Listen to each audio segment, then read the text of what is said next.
Oral Hershiser said that there's no way that a computer could figure out the strike zone, that it had to be done by a human being. Oh, yeah. Because he said it's not really so much a rectangle as it is an oval. Oh, yeah. No, he's right. Well, the definition from the MLB is not an oval. The definition of the MLB is very much a rectangle. I mean, look, triangles, we got rectangles, squares. The computers are going to struggle with ovals. Pretty good. Ovals, we just don't do.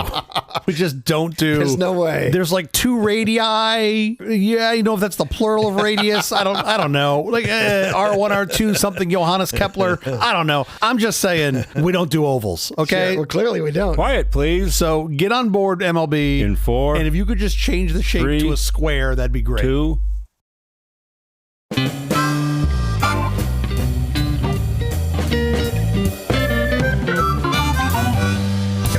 Company presents a Truly Terrible Podcast. Welcome to Nonsense, Season 3, Episode 34. I'm Jeff Parker. I'm Stu Little. This is our take on the week's business, tech, and entertainment headlines. This time, video evidence sparks fear. Austin demands answers on Tesla Robotaxi safety. What answers do you want? I drop you off in the middle of this 6-lane freeway, and you'll be fine. To beat the ban, ByteDance launches separate U.S. TikTok app. To be called FreedomTok. Moderna's new mRNA flu vaccine outperforms current shots by 27% in adults over 65. In related news, in adults over 65, autism is up over 27%. Also, our big story later this week is about measles' shocking and brutal comeback. It's Math 2.0 Day. The day raises awareness of the importance of mathematical understanding at all levels, encouraging students and the general public to see its relevance in their daily lives. Math is not just a subject confined to textbooks, but a living, evolving force that continues to drive progress and shape our future in the digital age. I wouldn't say that the math is evolving. Our comprehension of math, of course. I would say our understanding of the math is evolving. I don't feel like math is evolving where they're like, you know what, we want to change the rules around addition to make them better for the people. We have evolved what 2 means. It's 2 plus 2 is 6. Speaking of math, it's Prime Day starting today. Have you picked out any fun things to get? No, it's all just the same crap. They just mark it up 30% and then mark it down 27%. I'm like, what? Exactly. There's nothing here I'm really interested in. Prime Day has really become Amazon clean out the closets day. Stuff that Amazon sells that is now aging out. It's their blue light special. Yeah, it's their old tablets. Yeah, totally. You're like, look at this. Here's an Amazon Echo Show from 2018. Like, exactly. Just recycle it. What are you doing? Maybe they listen to our show and they've heard our little advert, our little vintage advert at the end of the show, and that's inspired them. They think we're actually selling these old things. They're like, well, those guys must be doing great. They're selling 1,200 baud modems over there on Nonsense. They got to be crushing it. How is your week going? My week has been just absolutely glorious. I got to enjoy a break. We had a little holiday break with my family and extended family. We had a great time. We were up in Big Bear Lake in a boat. Love it. Lake houses and biking and all the fun stuff that you would normally want. Only mild yelling from the children, so that was a bonus. Okay. I decided I usually like to take on the role of cooking something unique for the family, so I decided to cure 18 pounds of prime short rib for 5 days in a salt and sodium nitrite brine solution. Sure. My wife made it pretty clear that if I made pastrami, we were going to get divorced. So I said, well, this isn't technically pastrami because you make that out of a brisket, and this I made out of short rib. So it's a pastrami short rib. And I thought that was a worthwhile technicality. Sure. But nevertheless, the attorneys have shown up at your door. There is paperwork of being served. I just don't go in the house. They ask me my name and I forget English all of a sudden. No, it was great. I corned it for 5 days and then made a pastrami style rub, which was sort of like homage to Katz's rub. Yeah. Smoked the whole thing for like 8 hours. The results were absolutely incredible. It's like the richest pastrami you've ever had. Oh, of course. I've literally eaten it almost every day for the past week and a half and have just loved it. So I haven't grown tired of it yet. Fantastic. That's a nice holiday. That is how I celebrate Independence Day, or as our friends across the pond like to call it, Revolution Day. I think they call it Thanksgiving. Is that how they refer to it? Yeah. Finally got rid of those guys. Like, it's sure. Thanksgiving. That's great. That's good. That's pretty funny. It was a lot of fun. I've really enjoyed summertime so far. It's been great. How about you? I've offended nearly everyone in my world. Okay. I'm not offended yet, but I'm sitting down. So show me what happens next. Because I've pretty much given up alcohol. Not that I was a big drinker to begin with. I wasn't. But you don't need booze. Overrated. It turns out all alcohol is a group 1 carcinogen. Okay. That line about a glass of wine a day for your health turns out couldn't be much further from the truth. Well, all my barbecue's a class 1 carcinogen. I'm still going to eat it. Examples of group 1 carcinogens include asbestos, tobacco smoke, benzene, which is that smell when you turn on your gas-fired oven in my kitchen. Oh, love it. And you don't open the windows. That smell is highly carcinogenic. And processed meat. Generally meats with nitrate and nitride chemical preservatives. Literally the thing that I made this past week that brought me so much joy. Literally that thing. These things are known to cause cancer. Are you just walking around being Captain Buzzkill? Is that just what you do? Like, that's what everybody says. I'm just sitting there eating some pastrami. You're like, hey, it's a group 1 carcinogen. I'm like, Jeffrey, leave me alone. I'm trying to open the windows. I don't want the benzene. I'm trying not to drink alcohol, which is fairly simple because I wasn't drinking a lot of alcohol to begin with. And processed meats is probably my biggest downfall. But I at least have severely reduced my processed meat intake. I'm not sending you any more barbecue. By the way, if you were sitting around with a bunch of friends at dinner and you said, hey, I've given up asbestos. Oh, yeah. Everybody would be like, yeah. Big asbestos got to you. Good idea. That's probably a great idea. Yeah. Exactly. Yeah. But if you say, hey, I'm cutting down severely on alcohol. I went like 2.5 years without drinking in my 20s. And it was really fun to go out with people that drink. And they'd get upset that you didn't drink. Right. It's like offensive. But then to just watch them all degrade over the next 4 hours and you're just even keel and you're like, oh yeah, this is what happens. Like you've all just turned into bigger idiots. Sure. And you just get to watch from the sidelines and keep all your faculties. It's lovely. Anyway, that was my exciting dinner the other night. I didn't know anyone would care. I honestly didn't think anyone was going to care. I think when you bring to the table group 1 carcinogen, and that's your reference, which again, I believe you. I believe it's accurate. I feel like a lot of people they're not going to enjoy that conversation at the dinner table. No, sure. And I'm happy to not explain it to you and just not. No. But if everybody keeps bugging me. No, I think you have to. Right. I think you've got to know what you're doing. You're making a calculated decision to do this. I want to cut down on as many group 1 carcinogens as possible. I'd like to get them all out of my life. Some are harder to get out than others. Which ones do you want to keep? Do you have like a short list of ones you want to keep? Well, the inhaling of asbestos, that was hard to give up. I was enjoying that. That was the one. There goes Thursday afternoon. Yeah, now what am I going to do? Nothing relaxes me more than a little asbestos abatement on the weekends. That's just really what I love doing. If you need me to come to your house and take the asbestos down. It's like putting a warm, fuzzy sweater inside your lungs. That's basically what it's like doing. All right. Processed meat is the hardest one for me. It's terrible. I don't eat much processed meat. It's just so hard. Give me your top 3 processed meats. Bacon, bacon, and bacon. Those are the exact same as mine. Literally, there's like every other processed meat. I'd be like, I don't need that. But then you get the bacon. I'm like, if you take that away from me, I will murder you with my hands. That's the one thing. I'll have pastrami now and again. I'll have pastrami once or twice a year. Yeah, fine. It's not as hard for me to cut down on pastrami as it is bacon. Yeah. Bacon, like every time you have breakfast, it's like, do you want a side of bacon with that? Why, yes, I do. No, I would like a side of eggs with my bacon, please. I don't think you understand how this works. It's a group 1 carcinogen. Do you still want it? Yes, please. I would enjoy dying a miserable, painful death. I mean, I have actually tried to walk myself back a little bit. Yeah. I used to, every time I'd go to Costco, I would just buy a 4-pack of bacon every time because why the hell not? It's not like I'm not going to eat it. And now I try to limit that now to like every 5th trip. Like I try to not always have bacon in the house. Oh, I don't put it in the house, but I go to breakfast at the Nosh all the time. Oh, no, I put it in the house. Those people know my weak spot. They know my weaknesses. Any given time, I'd say a third to half of the clothes of mine in the dirty clothes smell like either bacon, barbecue smoke, or both. So should we get to our headlines or should we just continue discussing bacon? Just a new bacon show. Is this an actual option? I feel like it's more of a rhetorical question. Beyond the hype, Austin demands answers on Robotaxi safety. Austin streets are now a battleground between futuristic ambition and public safety. Tesla's Robotaxis, touted as the future, are sparking alarm with erratic driving and reported traffic violations. Viral videos and an ongoing NHTSA probe underscore growing concerns as residents and lawmakers question the technology's readiness amid a string of unsettling incidents. I'd put this under the bad category. Now, look, we've had other leaders. Certainly, I think Waymo is the farthest along. They had issues early on, for sure. Nothing at this level. But that's the thing. I think they tested these things. A Tesla actually crashed into a parked car yesterday. Well, yeah, but that car could have gone any direction. You don't know. It's not like it was just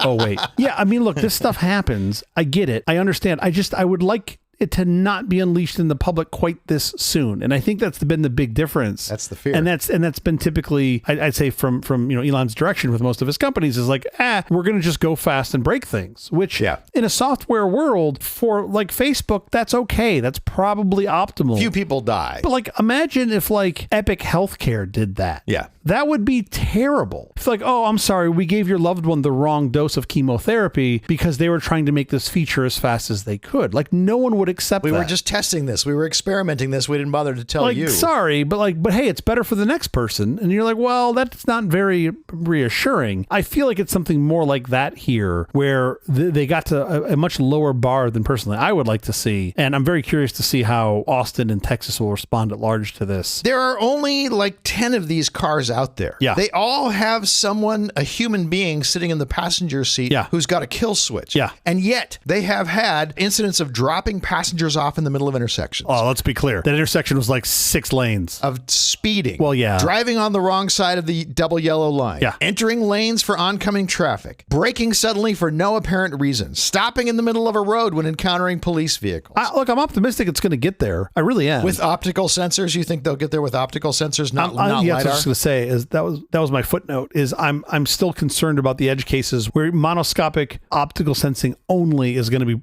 the only answer here, and there are going to be situations where that doesn't work well. There are multiple cameras. They're just not in the Teslas. They're not precision aligned, and so you end up with things on different height levels. There's no parallax. But you would right? have parallax from the multiple cameras if the cameras had been precisely aligned. They just aren't. I mean, like their side cameras, many of the cameras aren't pointing in the same direction at all. So I don't know if they get any parallax. No, just the front-looking camera. Yeah, okay, just the front-looking cameras. Got it. And everyone's like, well, I don't understand. Humans have eyes. Why can't you just do with eyes? I'm like, but our dynamic range is so much higher. Like, I'm not saying that you're not going to get there with sensors at some point, but it doesn't seem like we're very close to this. Right. And I think that's a big part of the problem. I mean, think about the times when you're driving into the sun or coming out of a tunnel into bright light and you have that moment of blindness. I'm pretty sure with these cameras that happens more often and lasts longer. Takes you longer to recover. Sure. It's a longer recovery time. And that to me is not great. I would like some other better tech there. And also, why are humans the standard? Like, shouldn't it be better than humans? Unfortunately, it is. There's Waymo out there, and you look at the Waymo cars, and they have way lower incidences of these problems. And not that they are without problems. Yeah. First of all, I don't think they've ever crashed into a parked car, but they have had their own issues. Mostly, they've figured that out. I jump into a Waymo all the time, never have an issue. It's really straightforward. Well, I mean, they are known to catch on fire. Those 3 in downtown burst into flames. If people throw a Molotov cocktail at it, torches, it'll just ignite. I mean, it'll burst right into flames. It'll just burst right into flames. Yeah, I mean, look, this is a whole string of stuff that's been in the past, week or so since the holiday break that has been swirling in Musk's orbit. Pardon the pun. Oh, did you see the Grok thing? He put a tweet out on Friday that said, we've improved, Grok is his AI. We've improved Grok significantly. Yeah. You should notice a difference when you ask Grok questions. We made Grok way more racist. So now it criticizes Democrats and Hollywood's Jewish executives. That's something that was missing. It felt, I mean, when I would use it, I was like, oh man, this thing feels nice. I really wish it was more hateful. And then we got it. That's great. Now he's got that working. Exactly what we want. Yeah. It delivered 3 packs of white sheets and 2 wooden crosses to my house the other day, which I thought was great. But like, I didn't even ask for it. It's just like, here, you need this. Sure. It's like, wait, what? Like, put on your lawn. I'm like, wait, what? Why? Meanwhile, Elon has unveiled his latest political ambitions. Have you followed the formation of the America Party? Oh yes, the America Party. Yeah. I thought that was just like a eating trope. I thought we just went to like all the hometown buffets. All the meetings are at hometown buffets. He's got a third political party he wants to start, and he says it'll be up and running in a year. Yeah. Now, then people put together all the times he said it was something that he was going to make was going to be up and running in a year. Self-driving cars. Never happened. Yeah, exactly. Yeah, sure. It's going to be a year out. First of all, how'd it take you a year to put together a party? There's infrastructure. It's hard. We've had such a great success with third parties in the past. Can we go dig up Ross and see how he feels about that? How well did that go down? We've had third parties throughout our history. What they tend to do is split the vote in one party or another. Yeah, completely. I mean, I do love, remember what was it? It was Iceland that had like the internet party years ago where they were just like, we're going to try to blow these things up and have new practices and new approaches, which I thought was actually kind of compelling and kind of cool. Yeah, sure. But at this point, I'm just like, can we embrace like a science party? I'd be so on board for that. I would sign up for that. Like, can we just get back to logic and reason and just believe like that should be our cornerstone? Trump has called Musk's plan ridiculous and a train wreck. Well, okay. Look, he's got expertise. Expressing disappointment and suggesting it would only create chaos and disruption. Yeah, he's got expertise in both of those things. So I feel like if anyone's going to call a spade, it should be that. That makes sense to me. Trump has also linked Musk's dissatisfaction to his most recent bill, that big giant bill, to the elimination of $7,500 tax credit for electric vehicles. Sure. Which, of course, Tesla relies on. Yeah, that's not going to help him at all. I don't think it's all that. I think that's certainly part of it, but I don't think it's all that. Yeah. I want to reiterate that had you 6 months ago told me the over under for these two having their first of what I suspect will be many breakups in less than 6 months, I would have taken the over. I really would have thought we would have made it longer than 6 months, but here we are. Oh, you really? I didn't think we'd make it 6. No way. I knew this was going to explode. And it was going to explode. But really, you thought less than 6 months? I was amazed it lasted as long as it. Okay. Do you know what the term a scaramucci is? No, but it sounds delicious. Is it like a gelato? No. Oh, it's not. It's straticelli. Scaramucci was like the White House communications director. Oh, yeah. And now Trump's appointees are measured in a scaramucci, which I think he survived like 10 days or something. Is it like an esoteric time unit? Is that what it is? It's sort of like... Yes, it's a time unit. He lasted... It's like measuring weight in stones. He lasted 70 scaramuccis, whatever. That's fantastic. Yeah. Forget light years. We're using scaramuccis for everything. Musk has also got a lot of concerns from investors and former associates about his political forays. We don't know yet what the answer is going to be on if those pay off long tail or not. Short term, like, okay, sure, it's volatile. The whole thing's volatile. I don't know what to make of that. Just taking a step back, his actions have always been surrounded in volatility, right? And so I don't know that what he's done in the past 6 months is going to be I don't know who's going to win and who's going to lose within his orbit from that. Who knows? It's too early to tell. Shareholders are going to lose. I would make a pretty good wager on that. But from what point? From the pre-political aspirations high? You're still up from that. How long ago did he decide he wanted to be part of the political universe? Did he start making contributions? It's been 2 years? I think it's been a little longer than that, but 2, 3, 4 years, something like that. Okay. But Tesla's still been a juggernaut in that time. I'm just saying, I don't know when you what's the mark? I don't know where you start. The Tesla stock, you're saying it's been a juggernaut in that time? I mean, I think since he got grumpy, it's still up. Let's see. 3 years ago, a Tesla share sold for $250. Today, its shares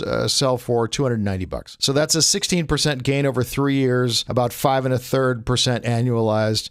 The S&P 500 gain over the last 3 years has been 64%, so 21% annualized. No, he's gotten taken out and beaten. First of all, you're not going to like any of my answers on this. I don't think the S&P is the right metric. How could the S&P 500, the most broad index we use specifically in stocks, not be the right metric? Because you're thinking this is like a actual company and not a fucking meme stock. You're holding it accountable to what the rest of the market is. Well, I know it's a meme stock, but I'm saying there are other things you could have put your money in, namely something like a broad market index, which is the tiniest amount of risk possible. And you would have gained so much more, over 3x per year, what you would have gained had you had your money in Tesla. Yeah, I understand you're being logical, but also Tesla could have lost 100x of its value in that time, right? Or not 100, but it potentially will lose a lot more of its value. It should. So maybe he's propped it up. I'm not saying the comparative should be the S&P. I don't know what the comparative should be. To me, the comparative should be the PE ratio of BMW. That's the comparative, and they're still way overperforming that. As an investor, I don't care about it just being other cars. I care about being the easiest broad selection of companies possible. Yeah, I get your point. Yeah, of course. Cybertruck performance has been described as a nightmare with disappointing sales of approximately 5,000 units in the second quarter of 2025. The vehicle has faced production and inventory challenges as well as multiple recalls and quality issues, further damaging Tesla's reputation. Yeah. In response, Musk has taken over the sales operations. He's got direct oversight of Tesla's sales operations in North America and Europe. I don't even know what to make of that. What does he know about sales? What do you what are you going to do? It just feels like you're throwing a bone to your shareholders. I don't even know what to... I don't know. Okay. There are competitive products now. The world has changed. And you've offended the people who are buying Teslas. People who are buying Teslas cared about being a little more green and a little more friendly to the earth. Sure. And you've offended all those people. That does seem to be the play. On the upside, China has seen modest Tesla growth year on year. They're selling a few more Teslas than they were last year. More Teslas going to China? Yeah. I don't know how long that will last because BYD has some incredible cars coming out. It is kind of fascinating to me. I don't know anything about the BYDs. I haven't driven them. I haven't been in one, but it seems like it's a better product. It seems like it's a better price point. Mm-hmm. Is this just an aspirational, if you're in China and you have an American made EV, even if it's of lesser quality, that somehow feels aspirational? It's somehow aspirational. I don't know. People are like, oh, I'm going to go buy a Rolls Royce. And I'm like, why? Yeah. And they're handmade. And I'm like, that's bad. That's not good. You don't want that. That's bad. But they look lovely. And I'm like, for the 3 days a month, you can actually have it. Sure. That it's driving around. To be fair, BMW's made them a much, much, much better car company. But still, handmade Coachworks is not something I want to own. Oh, it's terrible. Ever. Yeah. What? You know what robots have gotten really good at doing? Building stuff that lasts. And building stuff consistently with a tremendous amount of consistency. As a guy who owns at least one effectively handmade car where, depending on, what the attitude was at Hethel that day, the Lotus engineers were like, sure. we're going to use these bolts. You're like, why? Why not use, I don't know, this same same bolts every week. And they're just like, because this is what I had in my pocket. nah, these were closer. Exactly. And you'll see it with a car. It's the same car, and they'll be like a year apart in manufacture, even months apart. And you're like, these are different parts. And then you ask, when you find the uncomfort of knowing the people at Lotus, and you ask them why, and they're just like, oh, that's what we had. You're like, what? That's what I had in my drawer. Maybe this is why you guys can't survive more than 3 years without a bankruptcy. More rough news for Elon Musk. Instagram's Threads is very close to catching up on X in terms of mobile app users. Oh, wow. That is impressive. Yeah. I will say that while I haven't seen much feature addition or improvement in the Thread app in, I don't know, a number of months, the product's stable and good and works. And I don't hate being there. It has 128% year-over-year growth. Wow, that's great. That's fantastic. They now have 132 million daily active users. I'm curious what their growth is outside of Instagram. Like,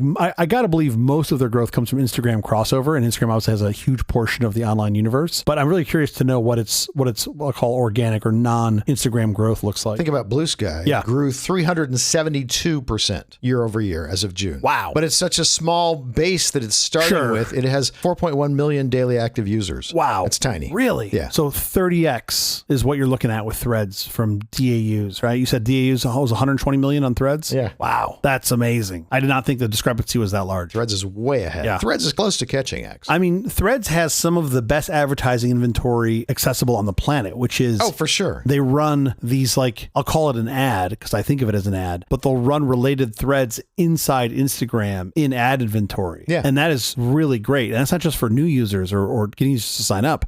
For existing users, you can be like, oh, here's what's happening in Threads, and it just sort of cross promotes you over to Threads. Yeah. I think it's really interesting. I don't put Meta products or Facebook products on any of my phones or anything like that. I'm not a user, but I do watch the numbers, and it's impressive how well they have come from.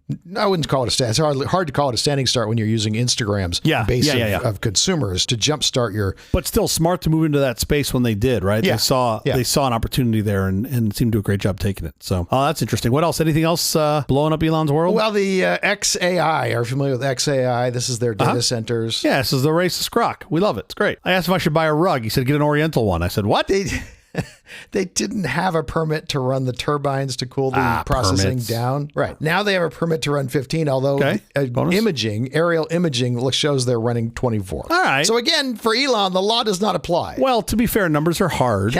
Counting is hard. I don't know how this works. Multiples of 3? Something. To beat the ban, ByteDance launches separate U.S. TikTok. ByteDance is creating a new dedicated TikTok app for the U.S. market to comply with U.S. law demanding the platform's divestment or face a ban. This separate app, internally called M2, TikTok internally is called M, and launching around September 2025, aims to facilitate a sale of U.S. operations to American investors while addressing national security concerns over data and algorithm control. U.S. users will eventually need to switch to this new version. I am assuming I don't know, right? But I'm assuming, based on my 2+ decades of software development experience, that they just took the code base for their TikTok app they call M, and they just fed it all into into Copilot or into Cursor. Into Grok AI. And they said, hey, just make this Americanified. Sure. And then it just put a bunch of like red, white, and blue on stuff. And there's a bunch of like yeehaw and a bunch of like diesel coal rolling memes that just come up randomly. And they're like, look, it's Americanized. And we're going to just swallow that pill. No, they're separating their global app from their U.S. app. That's all. Yeah. I'm kind of fascinated by this. So my understanding is Oracle has either done a deal or is very close to doing a deal with them. They haven't done it. If you look carefully at Trump's statements, it's very clear that the deal is not done. My hunch is they're trying to package it up, and they probably, because the largest shareholder in ByteDance is the PRC, if I understand correctly. Yeah. So, and I think the PRC even has some sort of golden share as well. So like without the PRC support, this doesn't happen. So my hunch is they're trying to package it all up in a way that they can get the PRC to swallow the pill. Mm-hmm. And I'm sure there'll be some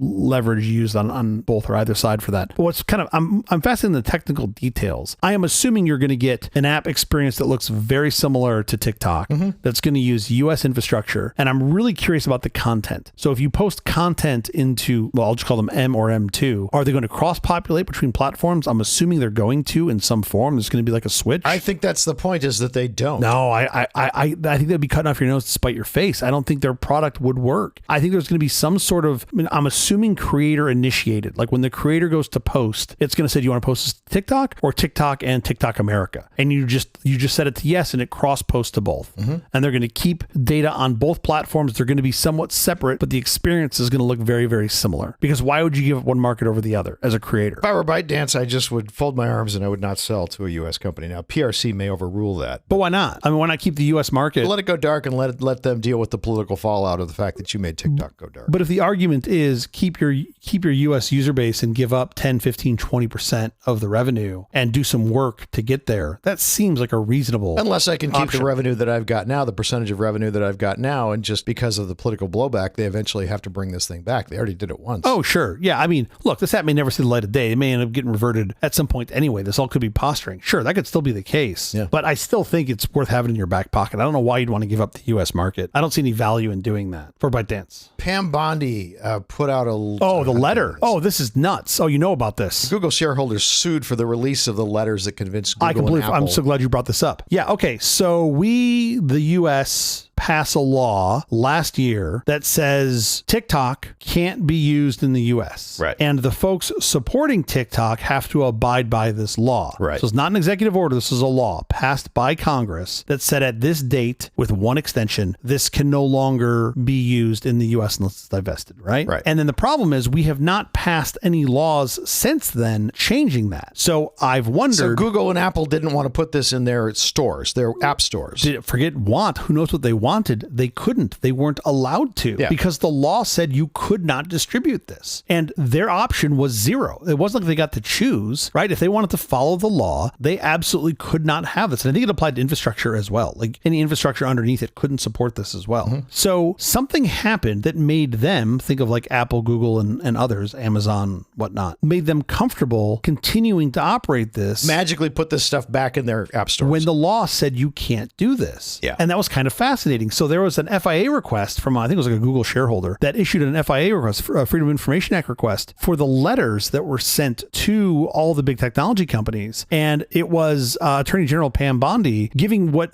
she didn't use the word indemnify. She didn't use the word indemnification, but I read it absolutely like an indemnification. She said that, not only are we not going to hold you accountable, Apple and Google at all, but we're going to also get in the way of any litigation against you for hosting this. Sure. Which is really kind of fascinating. In the top of the article, she cites and sort of invokes Article 2 of the Constitution, which says that the president has responsibility over national security and the conduct of foreign policy, and it has determined that this is a risk. Okay, I get your posturing there, but this was a law passed by Congress, right? Like, you can't just be like, well, yeah, we're not going to follow that. But that is what they've done. But then it blows back on you because you're the ones who were saying you were going to get rid of TikTok, and all those people who use TikTok. It's like 100 and whatever it is, 170 million. I don't remember what it is. Yeah. Enormous number of people in the United States who use TikTok. Yeah, no, absolutely. I get there's a larger audience of people for sure. The political blowback would be huge. Yeah, I mean, what percentage of TikTok users vote, first of all? Small number, I'm assuming. No idea. Second of all, what percentage of TikTok users are willing to get off the toilet and stop scrolling and do anything about it? Even smaller number, right? So like there is some stereotyping here that is there. Oh yeah, I'm not done yet. Hold on, hold my beer. I suspect if you were to ban TikTok tomorrow, there would be an extremely loud sigh heard across the country, and that would be about it. You might motivate those people to go and vote. Well, next time you vote, you sure. look at the booths around you, how many people are doing the floss dance. But my kid in the car the other day said, "Daddy, I'm flossing." And I was like, wait, your teeth or the dance? Because I couldn't see him. Sure. I really didn't know what he was doing. Could be one or the other. I'm just saying, I don't feel like that TikTok group is very motivated to make real change. The TikTok user group. Until you take away their TikTok, and then they're going to show up at the voting booths. If, and I'm not saying this would happen, but if there were a group of people, or even just an individual, that were to come after my group 1 carcinogens in slow roasted beef, I'm telling you, I'm getting a pitchfork and a torch, and I'm going over to their house, and I know where the soft spots are. That thing's going up. I'm just telling you. So just be careful what you wish for, my friend. That's all I'm saying. Moderna's mRNA shot is a leap forward in seasonal protection. Technology advances medical science yet again. Moderna's mRNA 1010 flu vaccine achieved 26.6% superior efficacy over standard shots in a phase 3 trial, with 27.4% higher protection in adults over the age of 65. The vaccine, showing strong results across flu strains and a mild side effect profile, paves the way for regulatory approval and potential COVID-19 combination vaccines, marking a significant advance in influenza prevention invention. Ban it. Any future technology, ban it. Replace it with vitamin A and some fucking wheatgrass shots. That's what it should be. This is kind of amazing. I feel like the flu shot has been sort of not like real, like there hasn't been a lot of efficacy growth there. Not a research going into the flu vaccine. You know, it kind of is what it is. There's a population that does die from it every single year. It's reasonable protection. It's very hard to get it right. Dies not from the vaccine, dies from the flu. I'm sorry, let me be clear here. Yeah. Yes, folks die from the flu every year, right? The flu does actually kill people every year, which is why you have a vaccine. Yeah. So that if you get the flu, you have less severe symptoms and hopefully don't die. So then Moderna comes along with their mRNA technology, and this is what they first deployed for the COVID shot, the one that gave you better 5G. And they said, oh, let's do this for the flu. The intent being that you could have a really good vaccine that protects you against both influenza and COVID, right? And I suspect at some point, those are just going to get mashed together and it's just going to be called like seasonal virus protection, right? Like that's probably where we end up. And that is amazing to me. That is some amazing science that's happened in a relatively fast period of time and has been done safely and efficaciously from what all scientists that have looked at this have said. Mm-hmm. And then you hit this wall of the bureaucracy that I thought we didn't want, but that apparently we want, which is now you got somebody who we're not supposed to take medical advice from that tells us that all new vaccines must go through a placebo-controlled trial. Which makes no sense. Right? This is RFK Jr. talking. What that would mean is that if you're in a trial for an experimental vaccine like this mRNA flu vaccine, you would have to have another group in that trial that's given a placebo. Right. And you might think, oh, well, that's good. You want to compare against the baseline. The problem is when you have a disease and there's already a safe vaccine that exists, that's already been well tested and can potentially protect you against life-threatening infections, it is unethical to have a placebo group. You would not do this. Sure. But your control group could be taking the old vaccine, right? That's what your control group would take. Your control group would take the standard. That's what you want to know. How much better are we doing now with this new thing? The standard of care is this. And your control group is the standard of care, not a placebo. Placebo makes no sense. Because it would be completely unethical to do this. And it's like, well, if you're already better and more efficacious than the previous group, and there's a whole group of people you can study that don't take vaccines at all, it's not like you don't need, like you still need that group. Sure. You get great data out of this, but like, no, this is not a thing. And it's like, man, we've now come all the way around the Rubicon back to the point where like I joke about it, but it's like vitamin A and wheatgrass shots. Oh man. It's like that. And look at how many people, it melts my brain, the number of people that are selling supplements that have absolutely no science behind them at all, just some hand waving. Oh, sure. But what blows my mind even more is the number of those people that are now in a role to actually make decisions that affect all Americans. Yeah. And that is insane to me. And it's like, what's your background? Where'd you go to medical school? And you're like, I got a blog. And I'm like, exactly. I'm like, oh man, like really? Like I also have a blog and I'm 10x better at this than you are. Come on. Kennedy has canceled grants awarded to Moderna under the Biden administration to develop mRNA-based pandemic influenza vaccines. Yeah, there was, and related to this, a health department spokesman said at the time that it, quote, reality is that mRNA technology remains under-tested. And it's like, okay, even if that is true. It's so not true. Isn't this why you fund it? Like, isn't that the whole fucking point? To test it, sure. Isn't that the whole point? Isn't the whole point you fund it to make it well tested? We had this enormous worldwide pandemic where we actually put this stuff to the test. And then they're like running around. Like, I also love this, where they're like, we are canceling our subscription to Nature magazine. And we are canceling. I don't think they were reading it anyway. There's not enough pictures, is what they said. Exactly. We need more pictures. They've doubled their subscription to the Where's Waldo subscription. What was the kids subscription? Highlights. They doubled their subscription to highlights. Yeah. Oh man, but they are just out railing against all the journals, right? RFK Jr. has said that they're probably going to stop publishing in the Lancet and the New England Journal of Medicine and JAMA and all those other journals because they are, quote, corrupt, right? And he's crazy. He's saying that they're a vessel for pharmaceutical propaganda. These are serious medical journals. Yeah. So it's like, okay, buddy, your belief is that everyone's in the pocket of Big Pharma. And I can tell you that from my personal experience, that is factually not true. So what is it you're trying to achieve here? What is it you want? Do you want to just have a whole bunch of scientists go after vitamin A research? It's not going to get anywhere because you know what, buddy? We've done it and it doesn't work. So you want to do it again? Sure. What's your end game here? What are you trying to achieve? Anyway, so they're going to create in-house journals that I'm sure will will be great. And hopefully they're pop-ups. So when you get them and you open them up, you get the little, it comes to life. I think that's great. And you can actually see the patient rub the vitamin A on their measles. Kennedy is a germ theory denier who believes that people can maintain their health by not relying on evidence-based medicine. By the way, all evidence-based medicine is we try this and we try this. One gets a better result. Consistently, one gets a better result. That's the one we go with. What else is there? Hope? What hope-based medicine? What else is there? This is not pulled out of thin air. I don't understand. What? Bloodletting? Let's go back to bloodletting. Okay, enough with the headlines. In fact, enough with this episode. We have to get out of here. Special thanks to our floor director, Craig Little. Thanks, Dad. We'll be back later this week with our big story, solving the human side of measles outbreaks. Until then, thank you for listening to all this nonsense. I'm Jeff Parker. I'm Stu Little. Ciao. Oh, now I'm definitely hungry.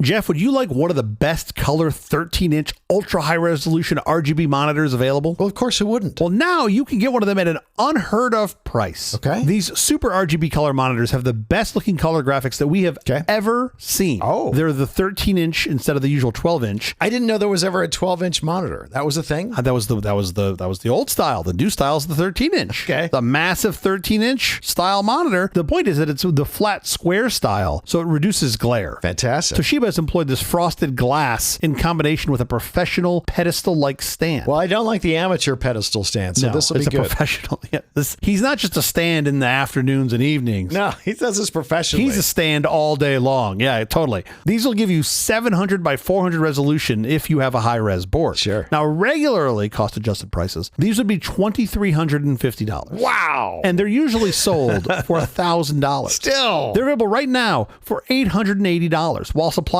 last, tell them Jeff and CJ sent you. Okay. Now, here's who you got to contact. Yeah. Godfather's Used Computer Syndicate in Forest City, Florida. Oh, boy. And as they say at Godfather's, they buy only used equipment unless new equipment costs less. That's their That is saying. actually their tagline. That's funny. Their actual tagline is they buy only used equipment unless new costs less. And sometimes it does because they make an offer you can't refuse. Now, totally. These prices I did cost adjust in actual dollars then. Yeah. It was like $800. Sure. And they were actually selling this for about $300, just for perspective. Now, you are very good at the years. When do you think this was? Ish.